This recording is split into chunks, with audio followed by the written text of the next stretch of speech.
आपल्या चॅनलवरती सर्वांचं अगदी मनापासून स्वागत आहे। तर बघा, आजच्या या व्हिडिओमध्ये मी किचन संबंधी काही महत्त्वाच्या गोष्टी सांगणार आहे, तर त्या नक्कीच तुम्ही त्याचं पालन करा। बघा, खूप अशा गोष्टी असतात ज्या किचनशी रिलेटेड असतात आणि बऱ्याच वेळेला आपला जो शुक्र ग्रह असतो तो मजबूत होण्यामागे या किचनचा खूप मोठा वाटा असतो।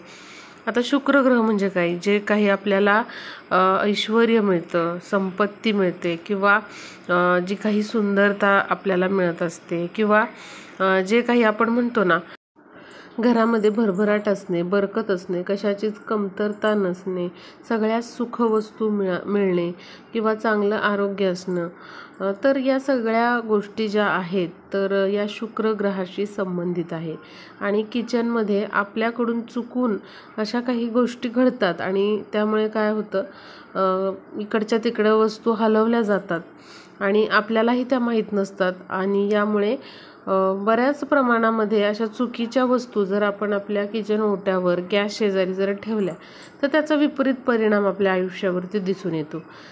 बऱ्याच जणांना यावरती विश्वास असेल किंवा नसेल, पण बघा, या ज्या गोष्टी आहेत त्या आपण आपल्या चांगल्यासाठी करत आहोत। त्यामुळे बघा, असं काही नसतं किंवा म्हणून मी करणार नाही, तर हे आपल्याला सोडून द्यायचं आहे। ज्या गोष्टी आपल्या चांगल्यासाठी आहेत त्या करण्यात काहीच गैर नाही आहे, त्या तुम्ही करायलाच पाहिजेत। काही वाईट तर घडत नाही ना, चांगलंच घडणार आहे ना, मग आपण या केल्या पाहिजेत। तर बघा, अशा काही वस्तू आहेत ज्या आपण चुकून गॅस शेजारी ठेवतो, तर हे वस्तू ज्या आहेत या तर गॅस शेजारी त्या वस्तू ठेवणं टाळायचं आहे आपल्याला। आणि एक 2-3 वस्तू मी सांगणार आहे, तर तुम्ही अवश्य गॅस शेजारी तुमच्या ठेवू शकता। त्यामुळे आपल्याला खूप चांगले फायदे होऊ शकतात आणि आपला जो शुक्र ग्रह आहे त्या ग्रहाशी संबंधित या वस्तू असतात आणि या वस्तू जर आपण आपल्या ओट्यावरती गॅस शेजारी ठेवल्या तर आपला जो शुक्र ग्रह आहे तो मजबूत होण्यास मदत होते। तर आपण ते तर बघणारच आहोत। त्यापूर्वी मी तुम्हाला सांगते, आपला जो किचन ओटा आहे तर तो आपल्याला 15 दिवसातनं कमीत कमी एकदा तरी स्वच्छ करून घ्यायचा आहे। बऱ्याच महिला काय करतात, किचन ओट्याकडे बघत नाहीत, गॅसकडे पण बघत नाहीत। खूप खराब झालेला असतो ओटा, गॅस पण खूप खराब झालेला असतो, पण आपलं तिकडे लक्ष नसतं। तर असं करू नका, 15 दिवसातनं एकदा तरी ओट्याची स्वच्छता करा। ज्या काही ट्रॉलीज आहेत आपल्या तर त्या स्वच्छ करायच्या आहेत, त्या व्यवस्थित बाहेर काढून, त्या ट्रॉलीच्या मागे पण जाळ्या होतात किंवा मग कचरा जमा होतो, तर हे पण आपल्याला करायचं आहे। एक दिवस तुम्ही ठरवा, आठवड्यातला एक दिवस, 15 दिवसातनं एकदा तरी तुम्ही ट्रॉल्यांची पण स्वच्छता करा, ओट्याची स्वच्छता करा, गॅस स्वच्छ करा। तो व्यवस्थित आपल्याला स्वच्छ घासून पुसून घ्यायचा आहे गॅस पण, हे लक्षात घ्या। कारण जर अशा प्रकारे आपण ओटा घासला नाही किंवा गॅस स्वच्छ केला नाही तर त्याचा पण परिणाम आपल्या शुक्र ग्रहावर होत असतो। जे काही आपण म्हणतो ना, बरकत घरामध्ये येणे किंवा माता लक्ष्मी घरामध्ये नांदणे किंवा माता लक्ष्मीचा अखंड वास आपल्या घरामध्ये असणे, तर या गोष्टी आपल्याला म्हणजे याचा विपरीत परिणाम पाहायला मिळतो। आणि आपण काय म्हणतो, आम्ही देवांचं खूप करतोय, खूप सेवा करतोय, अजिबात आम्ही चुकवत नाही काही, पण काय होतंय कळत नाही आहे, घरामध्ये आलेला पैसा टिकत नाही, असा पाण्यासारखा वाहून जातोय। घरामध्ये खूप जास्त प्रमाणामध्ये आजारपण आहे, वादविवाद, भांडणं आहेत। पण तुम्ही हे लक्षात घ्या, देवांचं तुम्ही करताय हे खरं, पण तुमच्या किचनची स्वच्छता तुम्ही करताय का? तिथे जाळ्या किंवा काही घाण झालेली आहे का? तुमचा ओटा जो आहे, त्याचबरोबर गॅस आहे, त्यांची तुम्ही स्वच्छता करताय का? ते स्वच्छ आहे का? हे पण खूप महत्त्वाचं आहे, हे तुम्ही लक्षात घ्या। अशा प्रकारे जर तुमचा ओटा, किचन घर, जे आपण म्हणतो गॅस जर खराब असेल तर घरामध्ये दारिद्र्य यायला वेळ लागत नाही, दिवस पालटायला वेळ लागत नाही। बघा, जे किचन आहे आपलं, स्वयंपाकघर आहे, तिथे लक्ष्मीचा वास असतो, अन्नपूर्णा मातेचा वास असतो। त्यामुळे ओटा, आपला गॅस जो आहे तो स्वच्छ आपल्याला ठेवायचा आहे। बघा, अन्नपूर्णा मातेचा जिथे आशीर्वाद असतो त्या घरामध्ये नेहमी बरकत असते. अन्नधान्याची कमतरता त्या घरात कधी भासत नाही. पण अन्नपूर्णा माता, लक्ष्मी माता यांचा आशीर्वाद पण अशाच घराला प्राप्त होतो ज्यांचं किचन स्वच्छ असतं, ओटा स्वच्छ असतो, लखलखीत असतो, ज्यांचा गॅस स्वच्छ असतो. हे लक्षात घ्या. आपल्याला आपल्या किचनची स्वच्छता ही आवर्जून करायची आहे. तुम्हाला जर कंटाळा येत असेल हे करायला, तर तुम्ही तो कंटाळा जो आहे थोडासा बाजूला करा आणि एक वार ठरवा. अगदी तुम्ही सुरुवातीला 15 दिवसातनं एकदा करा, पण हे अवश्य करा. रोज करणं शक्य नसेल असं डीप क्लिनिंग, तर तुम्ही 15 दिवसातनं एकदा करायला हरकत नाही. सुट्टीचा दिवस असेल त्या दिवशी तुम्ही करू शकता. आणि बघा, सगळ्यात महत्त्वाचं काम म्हणजे रात्री झोपण्याआधी आपलं किचन जे आहे, गॅस जो आहे तो स्वच्छ करूनच झोपायचा आहे. बऱ्याच महिलांना सवय असतेच ही की आपलं जे किचन ओटा आहे किंवा गॅस आहे ते स्वच्छ करतात त्या, पण बऱ्याच जणांना अशी सवय नसते. पण हे पूर्णपणे चुकीचं आहे. जर तुम्हाला अशी सवय असेल किचन ओटा गॅस तसाच ठेवायचे आणि झोपायचे, तर हे चुकीचं आहे. त्या घरामध्ये दारिद्र्य आल्याशिवाय राहत नाही.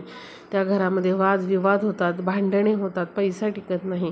त्यामुळे तुम्ही जर असं करत असाल तर आजपासून ही सवय तुम्ही सोडून द्या.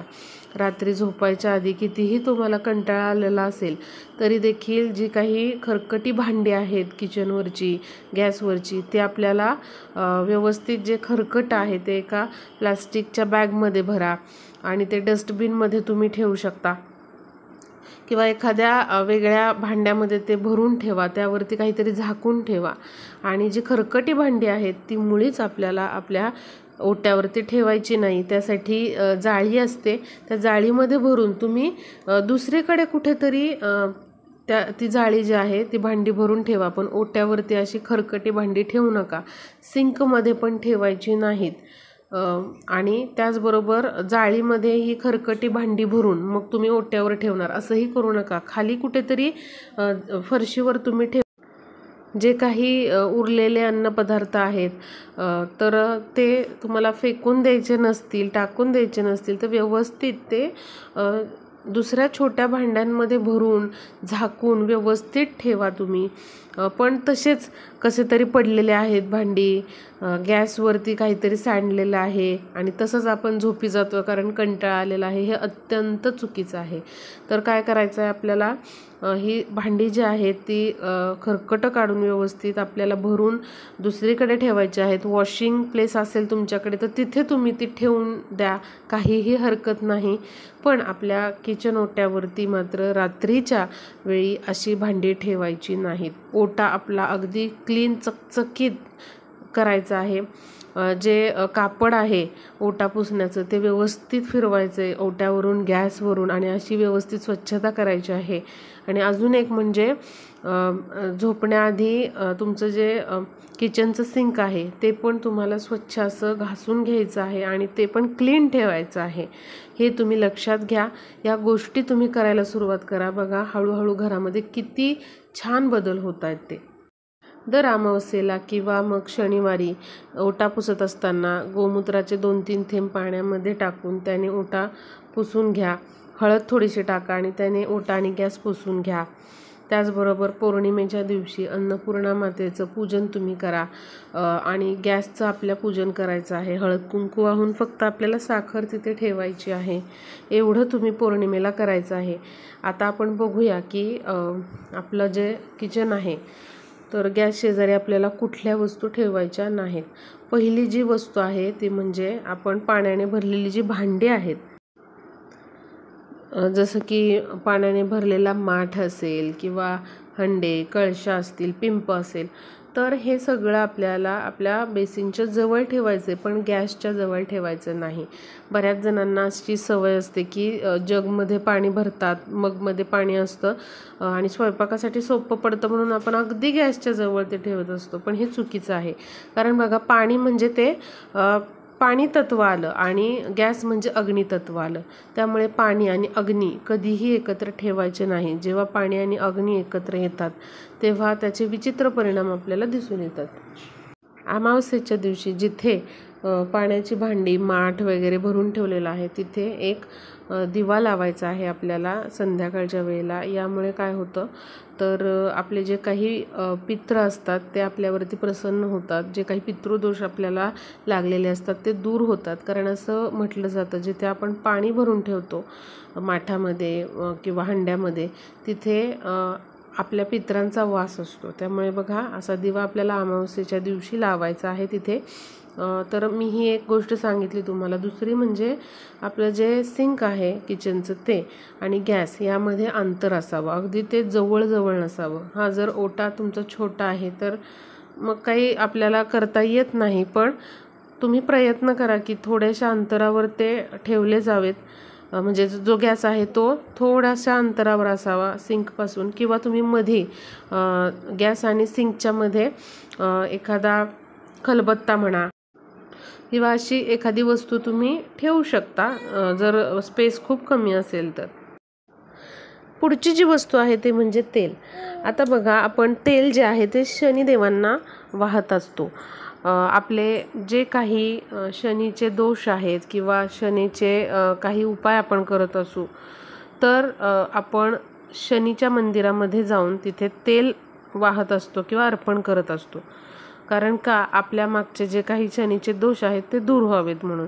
त्यामुळे तेल हे शनिदेवांना वाहिलं जातं. तेल शनिदेवांसाठी आपण वापरत असतो. त्यामुळे आपल्याला गॅसच्या शेजारी चुकूनही तेल ठेवायचं नाही. थोड्या अंतरावर तुम्ही ते ठेवू शकता. कारण जेव्हा आपण तेल हे गॅस शेजारी ठेवतो म्हणजेच अग्नितत्वा शेजारी ठेवतो तेव्हा शनीचा प्रभाव हा जास्त वाढतो. त्यामुळे आपल्याला तेल जे आहे गॅस शेजारी ठेवायचं नाही. आता बघूयात कुठल्या ज्या अशा वस्तू आहेत त्या आपण गॅस शेजारी ठेवू शकतो. पहिली वस्तू आहे ते म्हणजे तूप, दुसरी आहे साखर आणि तिसरे आहे मीठ. तर बघा आपण या 3 वस्तू ज्या आहेत त्या गॅस शेजारी ठेवू शकतो. या 3ही वस्तू शुक्र ग्रहाचं प्रतिनिधित्व करतात. मीठ, साखर, तूप या 3 वस्तू शुक्र ग्रहाचं प्रतिनिधित्व करतात. त्यामुळे जेव्हा आपण या वस्तू गॅस शेजारी ठेवतो तेव्हा आपला शुक्र ग्रह जो आहे तो बलवान होतो, मजबूत होतो आणि जे काही दोष असतात शुक्र ग्रहाच्या रिलेटेड ते दूर होतात. त्यामुळे या वस्तू तुम्ही तुमच्या गॅस शेजारी ठेवू शकता. आणि तुम्हाला मी अजून एक खूप चांगली सवय सांगेल. रोज सकाळी जेव्हा तुम्ही स्वयंपाकाला सुरुवात करता तेव्हा फक्त आपल्याला गॅसला नमस्कार करायचा आहे आणि एका वाटीमध्ये थोडीशी साखर घेऊन ते आपल्याला गॅसला पहिल्यांदा दाखवायचे आहे नैवेद्य म्हणून. कारण ती अन्नपूर्णा देवीला नैवेद्य म्हणून आपण दाखवत असतो. आणि अशी ही साखरेची वाटी आपल्याला नैवेद्य म्हणून आपल्या गॅसला म्हणजेच अन्नपूर्णा मातेला आधी दाखवायची आहे आणि नंतर आपल्याला स्वयंपाकाला सुरुवात करायची आहे. आणि नंतर ही जी साखर आहे ती तुम्ही पुन्हा तुमच्या चहासाठी किंवा इतर ह्याच्यासाठी वापरू शकता. आणि अजून एक सांगायचं तुम्हाला राहून गेलं ते म्हणजे जे काही उरलेले अन्नपदार्थ आहेत, समजा आमटी उरलेली आहे किंवा भजी वगैरे, पापड वगैरे तळल्यानंतर जे कोणतं तेल उरलेलं असतं, बऱ्याच जणांना अशी सवय असते की ते तेल जे आहे त्याच कढईमध्ये झाकून रात्रभर गॅसवरती ती कढई तशीच ठेवतात. हे पूर्ण चुकीचं आहे. आपल्याला असं करायचं नाही. तळणीचं जे तेल आहे उरलेलं ते एका छोट्या भांड्यामध्ये तुम्ही काढून ठेवा, नंतर ते वापरा. पण ती कढई त्या कढईमध्ये तसंच तेल ठेवलेलं आहे झाकून त्या गॅसवरती, हे पूर्ण चुकीचं आहे. किंवा आपण उरलेली आमटी वगैरे बऱ्याच जणांना अशी सवय असते की ते तसंच गॅसवरती भांडं असतं, तर हे चुकीचं आहे. ते भांडं तुम्ही खाली उतरून ओट्यावरती व्यवस्थित ठेवून द्यायला पाहिजे. आणि जे तळणीचं तेल आहे तळून झाल्यानंतरचं उरलेलं तेल ते देखील आपण दुसऱ्या भांड्यात काढून ठेवायचं आहे. त्याच कढईमध्ये तेच तेल आपण असं गॅसवरती ठेवलेलं आहे झाकून, हे चुकीचं आहे. तर ही माहिती जास्तीत जास्त शेअर करा म्हणजे बऱ्याच जणांना या व्हिडिओचा उपयोग होईल. आणि जर या काही चुका हातून त्यांच्या घडत असतील तर त्या घडणार नाहीत. नक्कीच त्यांच्या पण आयुष्यामध्ये काहीतरी चांगला सकारात्मक बदल या व्हिडिओमुळे होईल.